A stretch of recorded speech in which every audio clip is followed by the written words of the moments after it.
दोस्तों और दोस्तनियों, आज मैं देख के आया हूँ क्या बोलूँ, हिंदुस्तान की सबसे बड़ी कॉमेडी भूतिया फ़िल्म। इसका नाम है अरनमनई 4। अरनमनई का मतलब होता है जंगल। और इस फ़िल्म को देख के आपके दिमाग में मचेगा दंगल।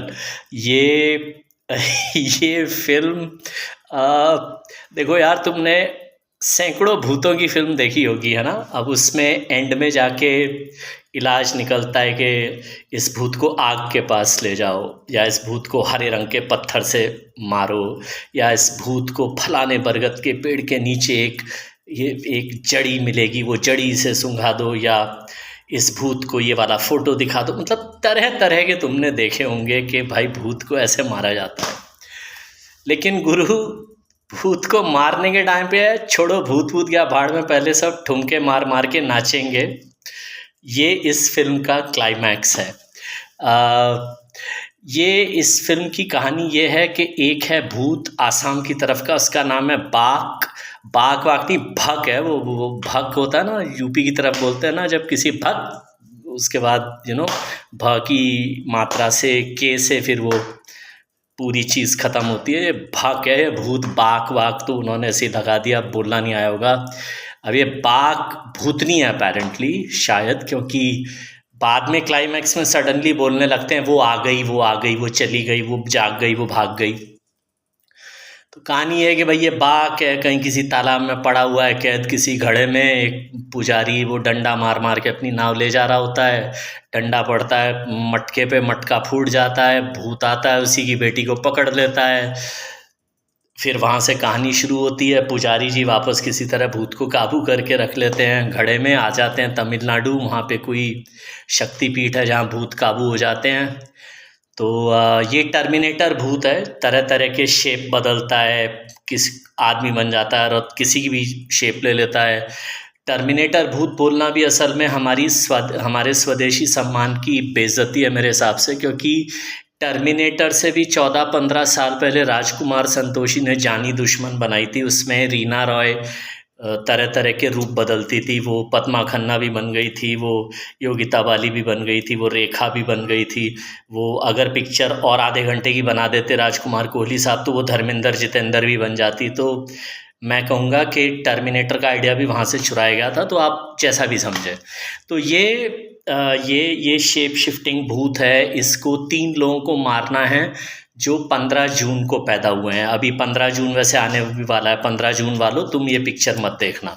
तो उसे तीन 15 जून की पैदाइशों को मारना है। और कहानी जुड़ती है अपने हीरो साहब की कहानी के साथ इसलिए क्योंकि उनकी बहन की बेटी भी एक गांव में उसी जगह पे है जिस गांव के मंदिर में हर 10 साल पे कोई एक मेला वेला लगता है, जहाँ पे पुजारी जी आ जाते हैं। फिर वो कुछ तो लफड़ा होता है, वो मंदिर में आत्मा कैद पड़ी होती है, उसे कोई घड़े में मंदिर के छत पे, सब कुछ ना कुछ सस्पेंस है यार, बहुत लंबी इधर उधर घूमती कहानियाँ। तो ये लड़की भी 15 जून वाली है, तो भूत की लिस्ट में आ जाती है ये कि ये भी 15 जून वाली है, इसे मारो। तो उस चक्कर में लड़की के अलावा वो माँ बाप को मार देता है भूत। फिर मामा आ जाता है कि क्या गड़बड़ हो गई है, बचाना है। ये फिल्म ऐसी है कि एक भूत दिखाया गया है पूरी फिल्म में कि वो किसी को भी 1 सेकंड में उड़ा देता है। मतलब किसी की भी कलाई पकड़ी, ऐसे खींची और पता लगा उसकी लाश पड़ी हुई है। लेकिन एंड में भूत की और हीरो साहब की ऐसी ढिशुम ढिशुम वाली लड़ाई होती है एक मूर्ति के अंदर। तरह तरह, बहुत ऊंची मूर्ति है, उसमें लकड़ी के तख्ते लगे हुए हैं, वो उसमें चढ़ चढ़ के लड़ाई होती है उन दोनों की। और वो लड़ाई होती है सनी देओल और मुकेश ऋषि स्टाइल। वो जो घूसम पट्टी, घुटने, घूसा, ये उसने घूसा मारा, वो 4 तख्तियाँ तोड़ता वगैरह। मैंने कहा यार अभी तक तो ये भूत था, किसी की उंगली भी टच कर ले तो मरेगा। ऐसे ऐसे सीन है कि अभी अभी भूत ने ना एक एक करके कड़क कड़क कड़क कड़क ऐसे 4 उंगलियां तोड़ी हैं माँ की। माँ बच्चों को भगाने के लिए तमन्ना भाटिया कार खोलती है। मैंने ध्यान से देखा कार, मैंने सोचा कि अब कार का दरवाज़ा इस हाथ से खोला तो स्टेयरिंग कुछ ऐसे ऐसे चलाएगी, क्योंकि हाथ तो टूटा हुआ, या ऐसे कुछ करके चलाएगी। डायरेक्टर ने इतनी तो कंटिन्यूटी रखी होती यार। भैया एकदम बढ़िया हाथ, तमन्ना के शेपली शेपली एकदम लंबी लंबी खूबसूरत उंगलियां हो, ऐसी ऐसी। वो आ गई कार में मज़े से। मैंने कहा यार उंगलियां कैसे जुड़ी, इसकी क्या उंगलियां भी, ये भी कुछ है क्या, आदि भूतनी इसकी उंगलियां खुद ही जुड़ गई। अभी 2 सेकंड पहले तो भूत ने 4 उंगलियां तोड़ी थी। लेकिन हुआ ये कि तब तक ना मैंने सोचना छोड़ दिया। मुझे कभी वो भूत एक साथ 16 भूत बन जाए, कभी उसके अंदर से उड़ती हुई छिपकलियाँ जैसी बने, कभी उसके अंदर से काला भाप निकले। बीच बीच में एक कारपेंटर है और एक शायद उनका क्या है, मिस्त्री है। उन दोनों की एक कॉमेडी वॉमेडी चलती रहती है। एक बुआ है, वो कपिल शर्मा की बुआ से भी गई गुजरी। वो कपिल शर्मा की बुआ कम से कम बड़े बड़े स्टार्स को लाइन मारती थी। ये बुढ़ी बुआ दे तरह हर 5 सेकंड बाद उसको एक बीमारी है, वो ऐसे ऐसे करती है। तो ये सब मैं देख के आया हूँ। और थोड़ी देर बाद, मतलब आधे घंटे 40 मिनट बाद, मैं डायरेक्टर पे हंस रहा था, मैं स्क्रीन पे जो हो रहा था उस पे हंस रहा था, फिर मैं अपने ऊपर हंस रहा था। तो अब मैं ये करूँगा कि मैं काफ़ी डाइट वाइट का रिस्ट्रिक्शन ले रहा था, लेकिन अब मैं अपना गम मिटाने के लिए बढ़िया से 2-3 आम खरीद के लाऊंगा, वनीला आइसक्रीम खरीद के लाऊंगा। आम और वनीला आइसक्रीम का जो कॉम्बो होता है वो सबसे महान होता है। वो मैं खाऊंगा अपना ये दुख मिटाने के लिए कि मैं क्या देख के आया हूँ।